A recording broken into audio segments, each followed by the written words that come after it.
Of all the things Infosys did right, and, in fact, they were the undisputed trailblazers for the Indian corporate sector in many respects, succession planning was not one of them. This is somewhat puzzling for organizations which aspire to create institutions built to last 100 years, as succession planning is by far one of the most critical leadership aspects necessary for the execution of this vision. Had it not been for the brilliance of Nandan Nilekani, as well as his availability, willingness and humility, the permanent destruction of value in Infosys' third, arguably fourth, tryst with passing on the baton would have been devastating. It is in that context that Nandan's recent statement that there is no plan B assumes significance, the proverbial thorn in the crown which adorns the head.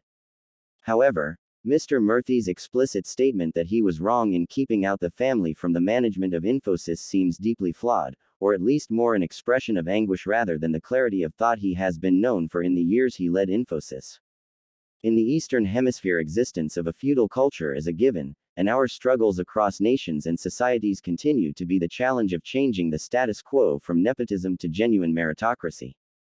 Infosys has been a torchbearer in this regard, and has spawned an entire new generation of professionals with the desire to create organizations without the stigma of nepotism attached to it. The damage nepotism can do to organizations is evident all around, including celebrated examples from public life. When organizations are being built, it is critical to enunciate its core values, and the culture the promoters wish to inculcate, as the company engages with professionals while scaling up. It is a social contract, which it commits to when, inter alia, attracting talent, providing potential career options, and laying the tenets of general decision making it wishes to foster within the company.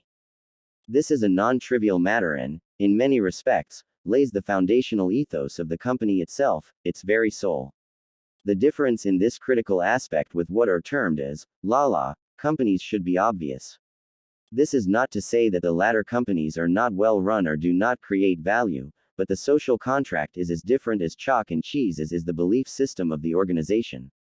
Hence, it is a trifle surprising that Mr. Murthy, at this late stage in Infosys life, has decided to go public on this about turn of such a fundamental precept on which Infosys has been built. Nepotism is as much a matter of perception as it is of substance. Whilst individual progeny could surely have strengths to manage large corporations, in most cases the fine line between perceived competence and assessed competency is often very difficult to establish. More tricky are situations where repeated failures of the scion are treated very differently from the exacting standards applied to professional managers.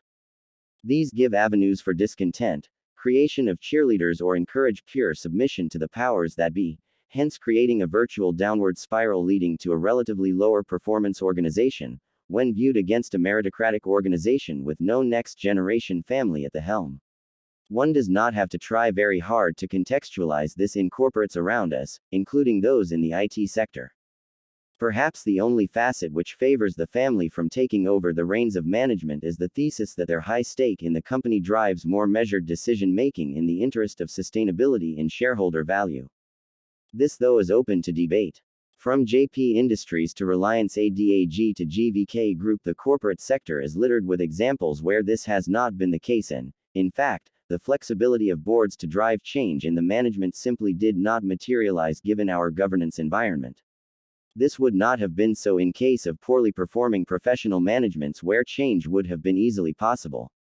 Infosys has never had a dearth of talent to take on the leadership mantle. That many left post Nandan's stint in mid-2000s bears testimony to the rather short-sighted policy of the Founders Round Table at running the organization. That Nandan had many years in front of him when he quit, to make way for other founders in running the company, and gave up the chance of building a more robust organization as a case of lost opportunity for its long-term shareholders. That he went on to build something much more substantive was ultimately the nation's gain, and testimony to the leadership loss at Infosys. None of us can fathom the reasons why Mr. Murthy made the statement as he did in a recent conversation on national TV. Was it a trial balloon? Or was it a genuine feeling of regret? Should we juxtapose that with Nandan's comment on not having a plan B? We will be only wiser in hindsight if plans are afoot for the family's role in the succession planning exercise, though it seems improbable. But, at least in my view, Mr. Murthy was right over all these years in keeping the founders' families out of management, and he should not regret this decision in view of the outstanding company they have built and will bequeath to future generations of stakeholders.